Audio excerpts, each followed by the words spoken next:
Salut mes amis, eh bien aujourd'hui je vais vous parler du RIC, le référendum d'initiative citoyenne.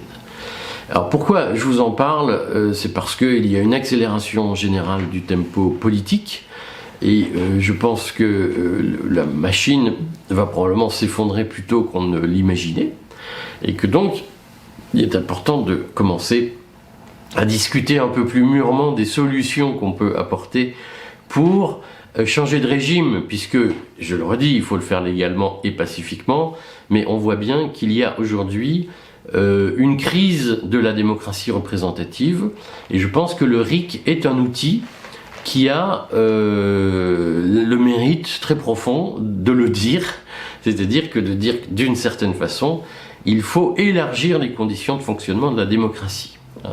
Alors, je vais vous dire ce que je pense du RIC. Je sais que je vais me faire engueuler, puisque je le vois bien, j'en profite pour glisser quelques petites choses. Je refais mon laïus. Tous les commentaires qui confondent débat et attaque personnelle, je les vire. C'est-à-dire que j'ai dit, moi je pense qu'il faut respecter les gens qui parlent, qui prennent le risque de parler sous leur nom. Et je sais qu'il y a des gens qui disent « Ah, on ne peut pas vous critiquer ». Alors, je veux dire, le sujet des commentaires, c'est d'avoir un débat démocratique. C'est pas de critiquer les gens, vous voyez. Vous n'êtes pas au balcon d'une scène de théâtre où vous critiquez les acteurs. Vous êtes des citoyens, vous devez participer au débat démocratique en respectant des règles démocratiques. Et la règle démocratique, ce n'est pas de critiquer les gens sans discuter les idées. Voilà. C'est discuter les idées sans critiquer les gens. C'est ça la démocratie. Si vous avez tout à fait le droit de penser que je me trompe, je vous vire. Voilà, carré comme ça. Et donc, je sais, je l'ai vu parce que j'ai fait 2-3 remarques sur le RIC. Pas sur le RIC d'ailleurs, sur les gens qui... J'ai eu un tweet d'un compte qui est la vraie démocratie, je crois, sur Twitter, qui, si c'est pas eux, je corrigerai, mais de mémoire c'est ça, qui disait le RIC est indispensable pour sortir de notre impuissance politique totale. Donc moi j'ai dit, attendez, moi, si la vraie démocratie c'est de dire que nous sommes politiquement totalement impuissants, Macron dit ça, Macron dit vous êtes des petites gens, vous êtes rien, vous n'avez aucun pouvoir, mais c'est pas vrai. En démocratie, en France, les citoyens peuvent faire plein de choses. Donc je vois aux réactions qu'il y a eu l'hystérie qui s'est emparée d'un certain nombre de défenseurs du RIC. Je le redis, ce n'est pas parce qu'on est résistant ou qu'on se déclare résistant qu'on est forcément quelqu'un de bien. Il y a parmi les résistants des cons, des gens qui ne supportent pas qu'on ne soit pas d'accord avec eux et qui vous insultent dès que vous n'êtes pas d'accord avec eux. Ça nous rappelle, je le redis, qu'il n'y a pas le camp du bien contre le camp du mal. J'ai fait une vidéo, je me suis beaucoup fait engueuler là-dessus, mais je vous le redis, la politique c'est pas les gens bien contre les gens pas bien. La politique c'est des idées qui s'échangent et qui s'affrontent très souvent, mais il n'y a pas des gentils d'un côté, les méchants de l'autre. Ça c'est au catéchisme.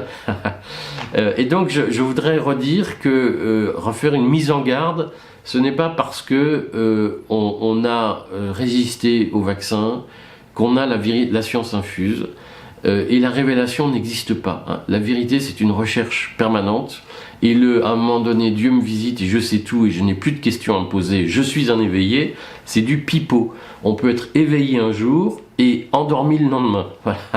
Et la vérité, c'est une angoisse permanente. Bon, c'était ma minute de Monsieur Cyclopède. Je vous parle du RIC. Le RIC, j'en dis 3 choses. D'abord, RIC et crise de la démocratie représentative. Ensuite, je vous dis pourquoi moi, je suis contre la démocratie directe. Et en 3e partie, je vous dis pourquoi je suis pour la démocratie liquide.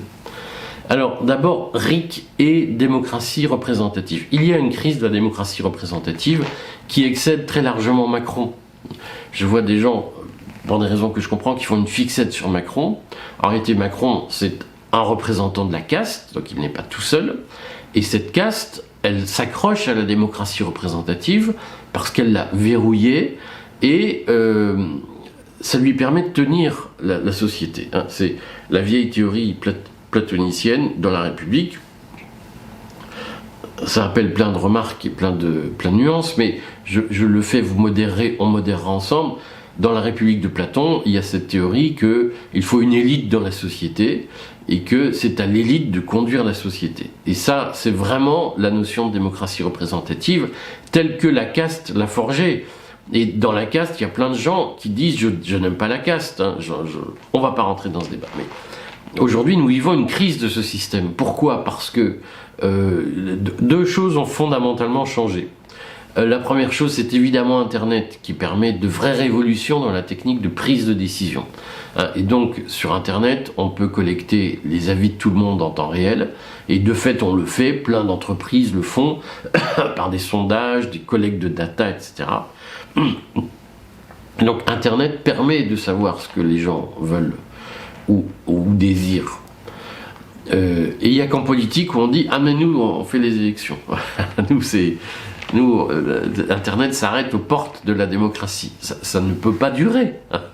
C'est-à-dire que vous ne pouvez pas avoir un outil comme Telegram qui permet de faire un sondage en temps réel et de tester l'avis des gens qui participent à la boucle, et de le faire en instantané, et dire en même temps, en politique, lorsqu'il s'agit de faire des lois, ça ne marche plus. Donc les outils numériques, ça sert à tout un tas de choses, sauf à l'action publique. Ça n'a pas de sens. Ça devrait même être l'action publique qui devrait être en tête de gondole, si j'ose dire, en avant-garde sur l'utilisation des méthodes numériques pour faire participer la population aux décisions.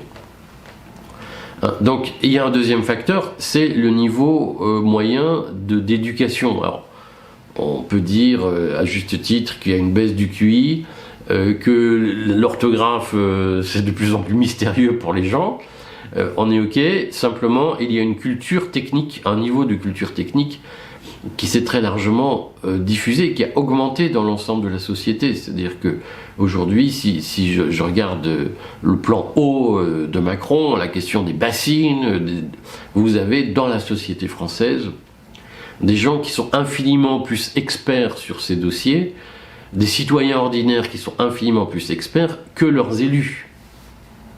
Et ça, c'est un sujet compliqué à traiter parce que ça signifie que un élu bénéficiant d'un mandat, un député par exemple, il doit se prononcer chaque année sur plusieurs centaines de lois. Il en comprend une, les autres, ils votent sans savoir de quoi ça parle. Ou alors il a lu le titre, oh c'est compliqué ça, oh là, faut surtout pas lire. On dirait moi quand je reçois les courriers des impôts aussi, c'est le truc, faut pas l'ouvrir. Et donc, si vous voulez, ça n'a pas de sens d'avoir des citoyens qui sont parfois hyper formés, hyper spécialistes de sujets, qui ne peuvent pas participer aux décisions, et des députés qui sont absolument ignorants des sujets et qui ont le monopole de la décision. Ça n'est pas possible. Donc, forcément, il faut inventer d'autres techniques de prise de décision publique, et la notion de mandat représentatif est quelque chose qui ne peut plus marcher, ce n'est plus adapté à la réalité de la société. Et ça dépasse Macron, ça dépasse les querelles de personnes, si vous voulez. C'est un changement systémique.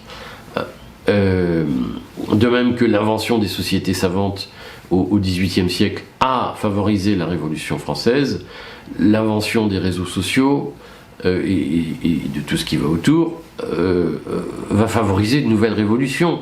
C'est pas contre les gens, hein, c'est du bon sens.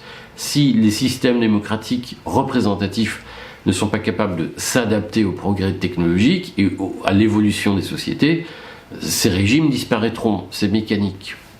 Et le RIC, de ce point de vue, est un outil qui permet de faire participer la société aux décisions publiques. Donc, forcément, le RIC est un outil. Simplement, ce que je voudrais dire en deuxième partie, c'est que c'est un outil, mais c'est certainement pas l'outil miracle. C'est-à-dire que ceux qui me disent la démocratie, on va faire le RIC et tout ira bien, c'est absurde. De mon point de vue, il y a deux limites fondamentales au RIC. La première limite, elle est liée à la nature même du référendum. C'est-à-dire que ce qui n'est pas démocratique aujourd'hui, c'est pas seulement le fait que le peuple ne puisse pas adopter directement des lois. Bon. Ce qui n'est pas démocratique, c'est le vote majoritaire, c'est-à-dire le système oui-non. En réalité, dans une pensée, personne n'est jamais binaire, vous voyez. C'est-à-dire que vous ne dites jamais, si on vous dit « êtes-vous pour partir en vacances en Grèce cette année ?»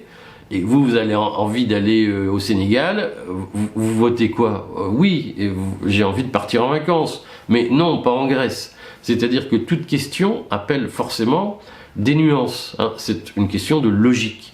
Et le problème du vote majoritaire, c'est qu'il est extrêmement réducteur, c'est pour ou contre. Et de ce point de vue, le vote majoritaire est un échec de la démocratie, c'est-à-dire qu'il oblige à simplifier là où l'intelligence est de complexifier.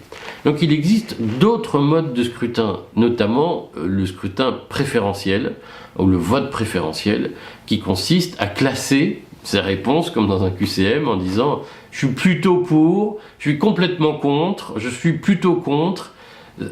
Il y a des techniques, hein, dans mon prochain livre qui s'appellera Traité du monde d'après, je consacre un chapitre où j'évoque ces techniques, y compris dans le choix de représentants, comme le panachage, qui permettent de sortir du huis clos, si vous voulez, oui-non.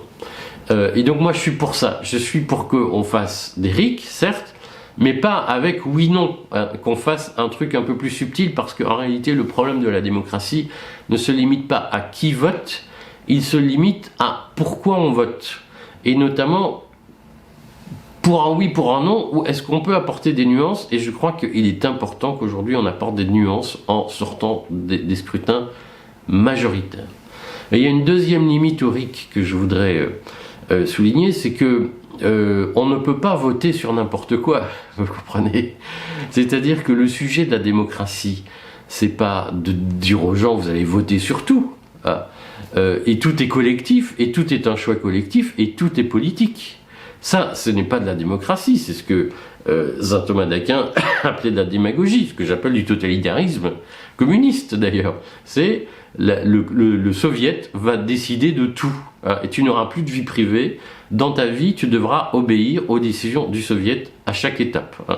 Alors, on en a un premier exemple, on a eu avec le Covid, on vous a dit faut plus se toucher, faut plus manger ensemble, faut plus, voilà, faites des gestes trucs, faites des gestes machin, ne sortez plus dans la rue à telle heure. Bah, on peut dire le RIC va décider des heures de sortie des gens dans la rue. Ouais. Mais vous voyez bien que ça ne tient pas.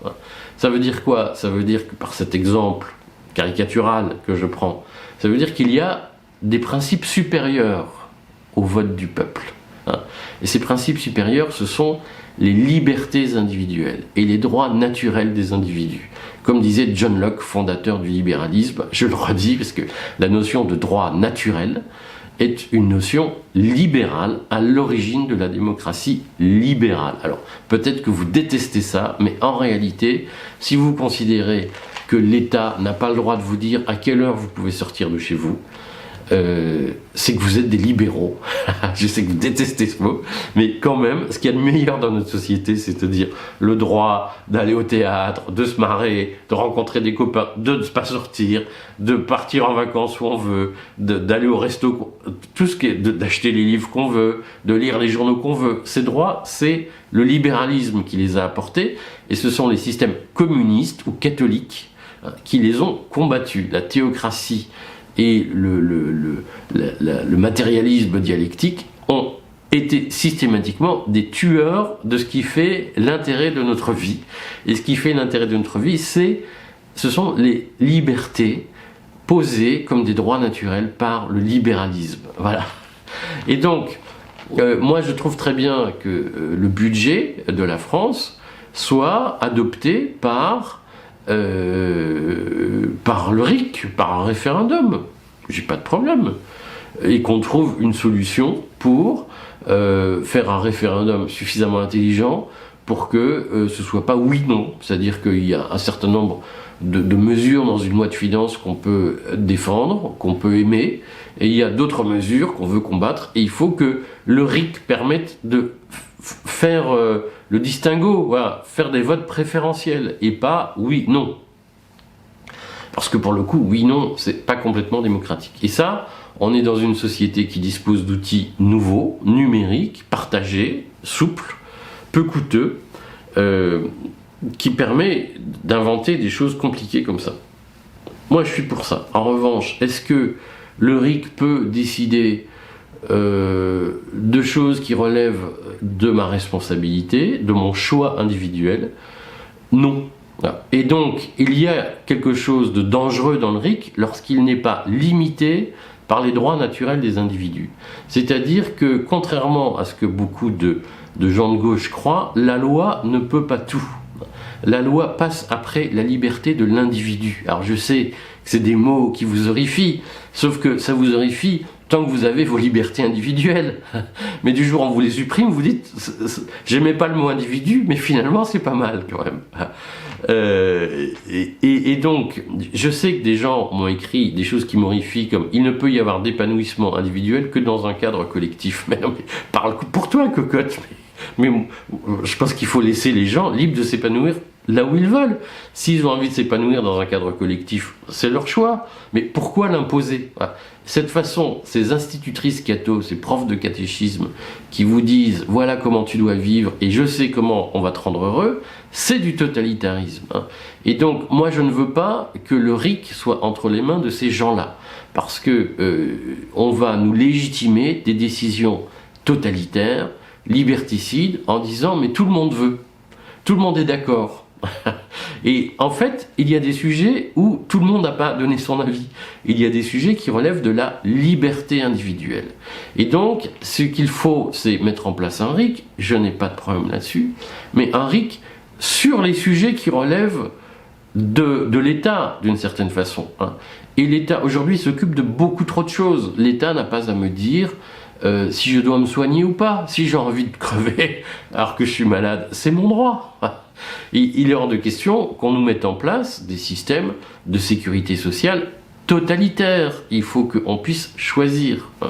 Il est hors de question qu'on nous dise, si les gestes barrières, maintenant tu t'embrasses plus, tu serres plus la main, tu donnes un coup de coude, mais enfin c'est quoi ce délire là? Et donc moi je veux pas qu'on fasse un RIC un jour, qu'on pose par RIC la question de est-ce qu'on doit encore se serrer la main ou est-ce qu'on doit se donner des coups de coude? C'est ce qu'on a vécu sous Macron. Donc c'est pas un cas de figure excentrique, c'est une réalité. L'État s'est mêlé de nous dire ça. Et je veux pas qu'on remplace le totalitarisme macronien par un totalitarisme populaire, démagogique, où on va dire « Ah, le RIC a décidé, maintenant on ne se serre plus la main ». Enfin, je veux dire, en Afghanistan on fait ça, tout le monde doit porter la barbe, les femmes doivent être voilées, ça. Chez nous, pas. Donc, ce que je veux dire par ces exemples caricaturaux, mais qui permettent bien d'illustrer, je pense, la problématique, ce que je veux dire, c'est que le RIC n'est démocratique que s'il se plie aux droits naturels des individus. Et donc, si on limite le champ de la loi ne doit pas s'occuper de tout. La loi, c'est une solution pour régler des problèmes, ce n'est pas un outil pour organiser la société.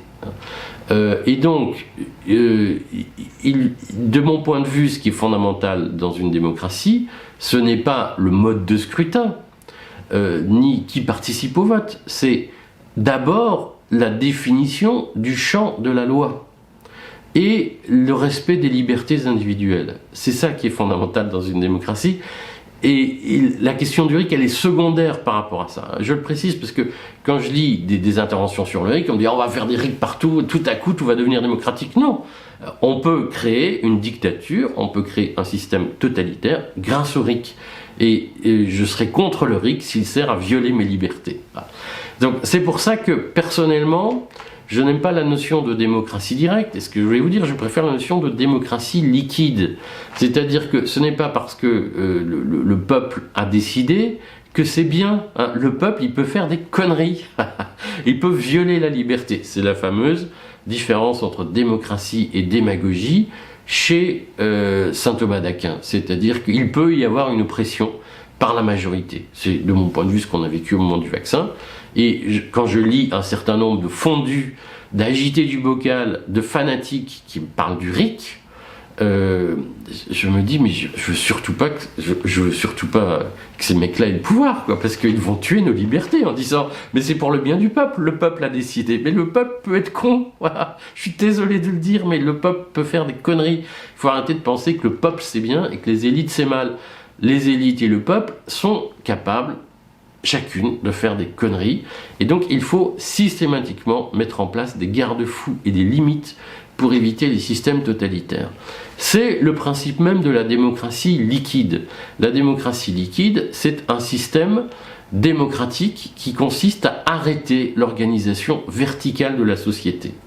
Alors, je vais le dire parce que je sais que plein de gens me disent « Ah oui, blablabla, blablabla ».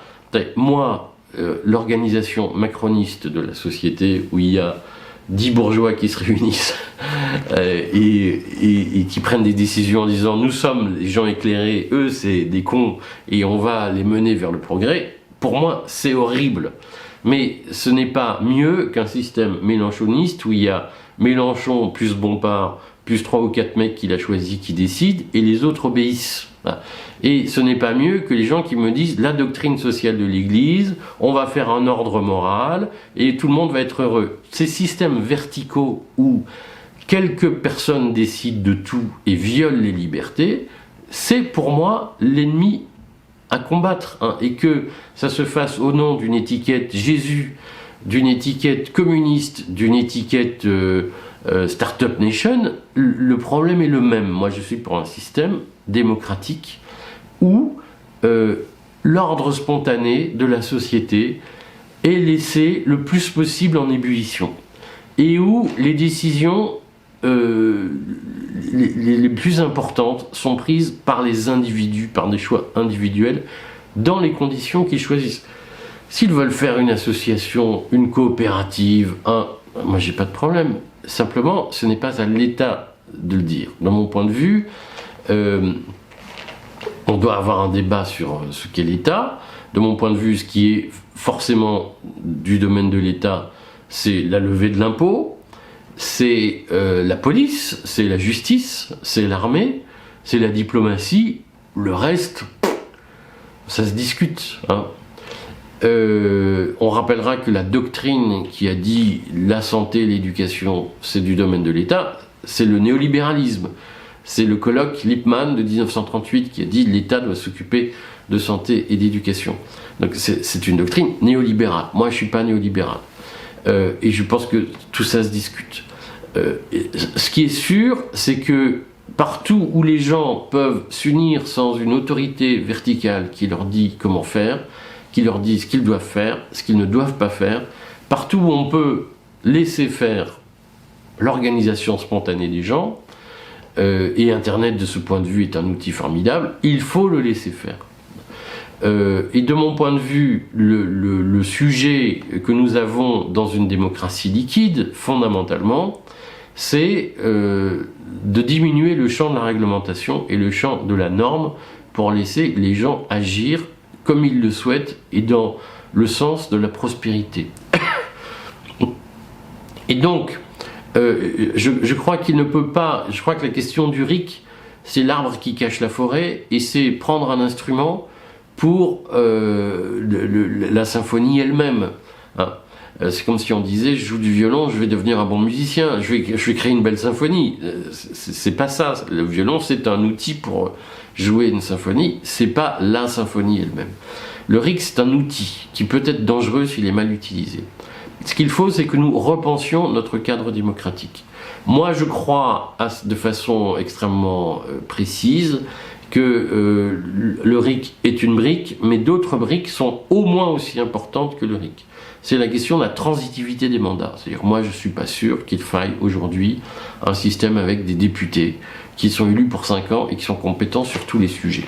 Alors, je crois que ça doit faire l'objet d'un débat entre nous, mais je ne suis pas hostile à ce qu'il y ait, au moins sur une partie de la décision, une coexistence, on va dire, entre des députés et des experts choisis démocratiquement, selon des méthodes qui doivent être réfléchies, mais qui vont enrichir la qualité des textes. Voilà.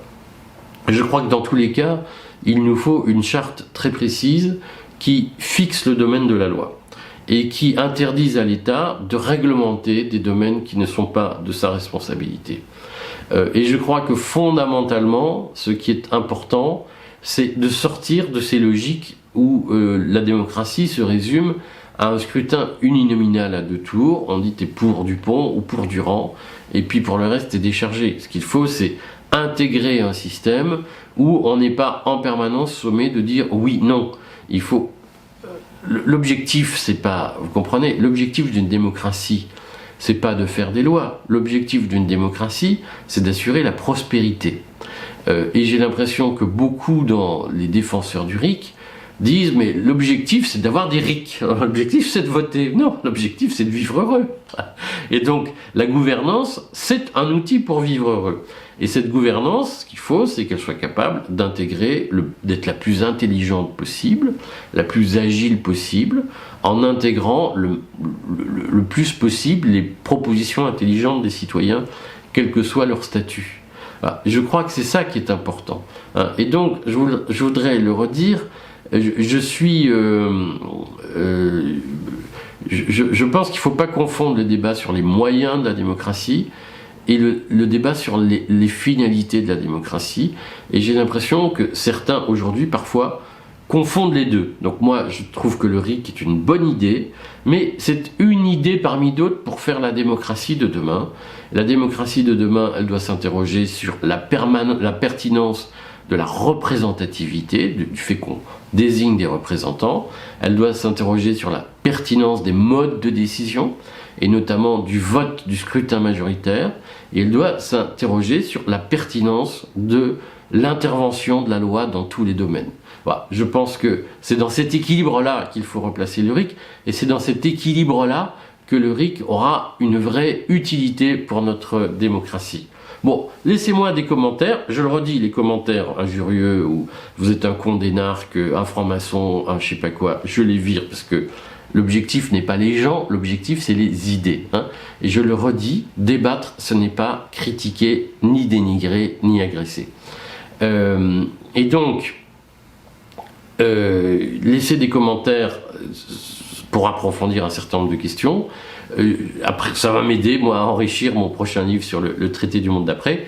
Et je pense que ça peut être l'occasion de réfléchir sereinement à comment on imagine le régime futur.